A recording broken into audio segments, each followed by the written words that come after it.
Hablaremos hoy de la falsa promesa de María Tudor. Hace algún tiempo contamos aquí la historia del primer amor de Felipe II de España, que siendo aún príncipe se había casado con María de Portugal. Sí. Estaban muy enamorados, pero sus relaciones amorosas eran vigiladas y frecuentemente interrumpidas por sus padres, que apenas los dejaban encontrarse cada tanto y perpetuamente trataban de alejarlos para evitar entre ellos toda lujuria. Se carteaban incluso dentro del mismo palacio. Vivían en el mismo palacio y se carteaban. Che, ¿qué haces? Te escribo yo que soy fulano. Como ahora. Como ahora.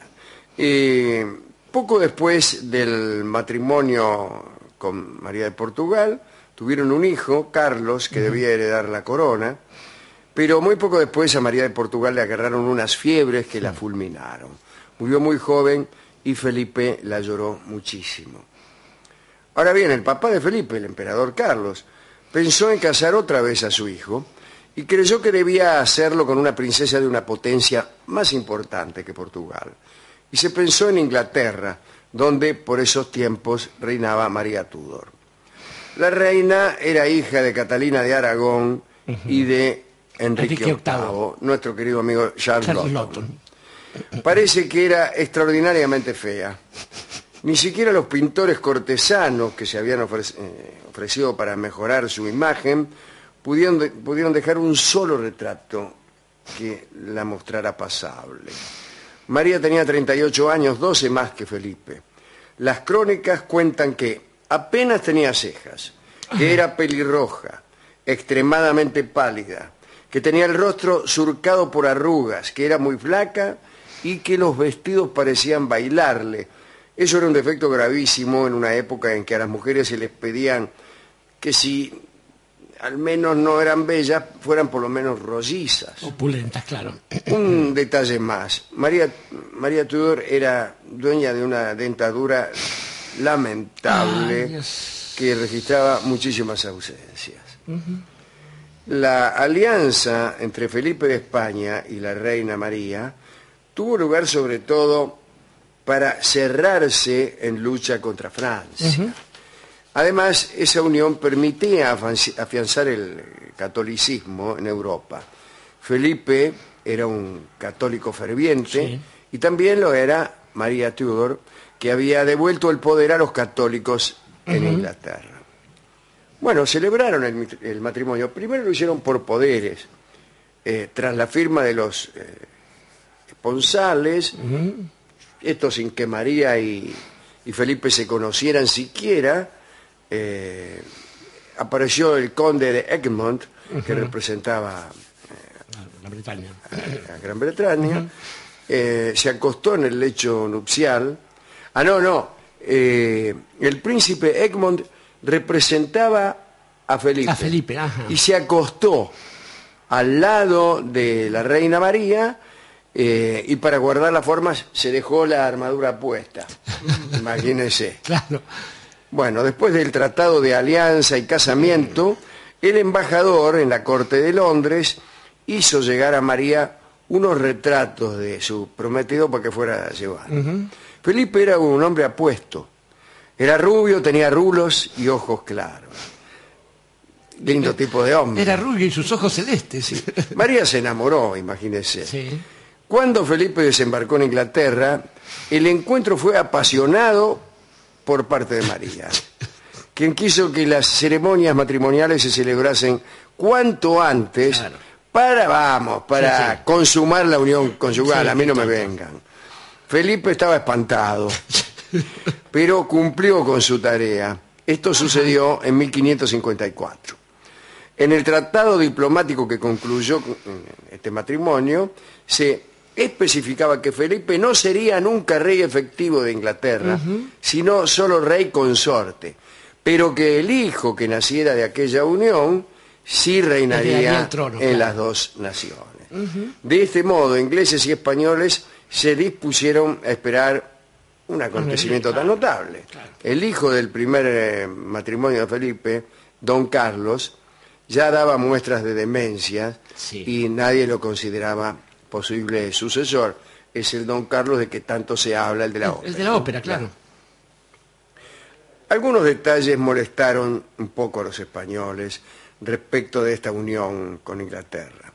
Felipe, como rey consorte, era un poco humillado en la corte de los Tudor. Su trono estaba situado más bajo que el de su esposa, a la que debía ceder siempre el paso y mostrar sumisión.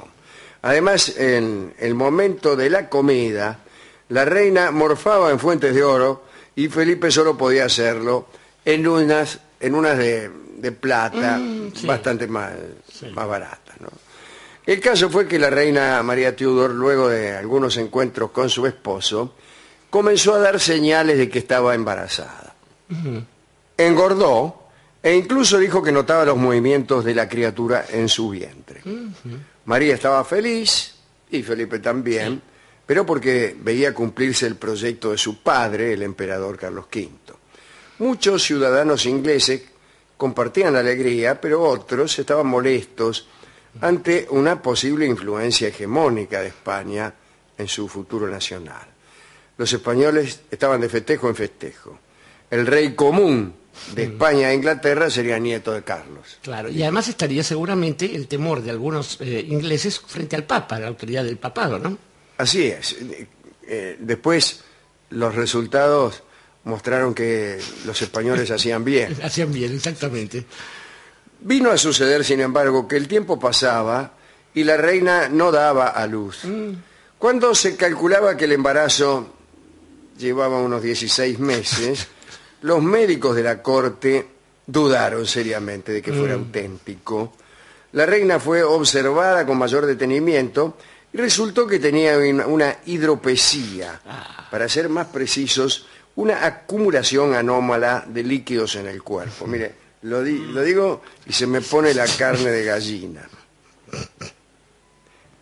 Antes de caer en el desengaño, se instó a Felipe a renovar sus atenciones con la reina. Pero el tipo no quiso saber nada. Cuando supo que el embarazo era ficticio, Felipe aprovechó la ocasión para abandonar a Inglaterra e ir hacia Flandes, donde su padre reclamaba para abdicar en él el trono de los Países Bajos. Había dicho: vení, Felipe, que tengo ganas de abdicar. Voy a empezar con los Países Bajos. Sí. Felipe huyó y no volvió nunca más junto a su esposa. Fue durante esa ausencia que María emprendió la persecución de los protestantes. Para algunos se quemaron a 200 y para otros historiadores los llevados a la hoguera fueron 1000 más. De ahí el famoso sobrenombre, la sangrienta, que le dieron a María Tudor. Bloody Mary, por otra parte, Sí. como el trago. En 1556, Carlos V abandonó todo su poder en Felipe. Y como se sabe, se retiró al monasterio de Yuste. Nominalmente María Tudor, despechada en Inglaterra, era también por entonces reina de España. Aunque me parece que la reina de España era todavía María la Sí, Loca, claro. que nunca había abdicado. Abdicado, claro, Que totalmente. nunca había abdicado. Y además, sin abdicación, de acuerdo a las normas estas, no hay posibilidades de No hay reasunción, posibilidad. claro. Estamos hablando de la mamá de Carlos De V, Carlos, del imperio Carlos I de España. Bueno, conocida como Juana la Loca. El 5 de noviembre de 1558, María Tudor enfermó gravemente. El Consejo de Estado inglés le exigió que nombrara a Isabel como heredera del reino. María le puso como condición que debía mantener la religión católica, cosa que Isabel prometió, pero no cumplió. Pocos días más tarde, María Tudor, reina de Inglaterra durante 5 años y reina de España durante casi 3, murió sin haber pisado nunca suelo español. Por esos días Felipe II ya estaba buscando nueva esposa. Algunos dicen que ni siquiera fue hidropesía lo que sufrió María, sino que fue directamente un engaño su embarazo. Vivía aterrada por posibles atentados en su contra, y esos sufrimientos la hicieron aferrarse con locura al trono y buscar la perpetuación en un hijo. Estaba presente la figura amenazante de su hermana Isabel, que esperaba la oportunidad de convertirse en reina.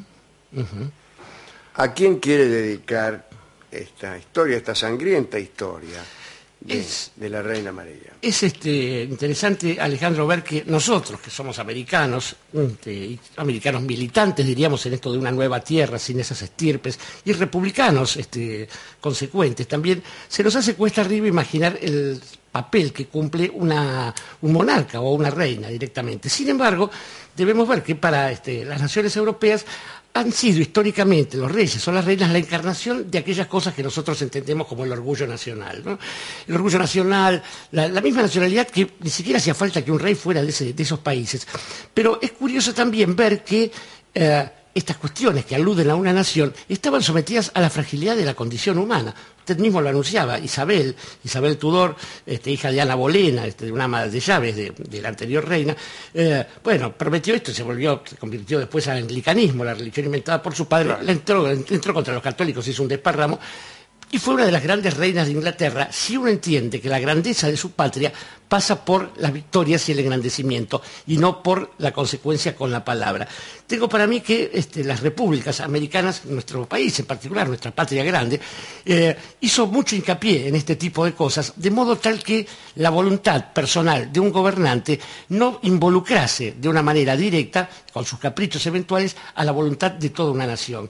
De modo tal que, así cuando algún tipo se excediera en estas cuestiones, fue Mariano Moreno el primero que trabajó sobre estas cosas, iba a haber alguien que le reclamara, porque la palabra de un gobernante en nuestras tierras es la palabra de todo un pueblo, y entonces un pueblo no puede aposentar justamente su honor, su estima y su futuro sobre falsas promesas.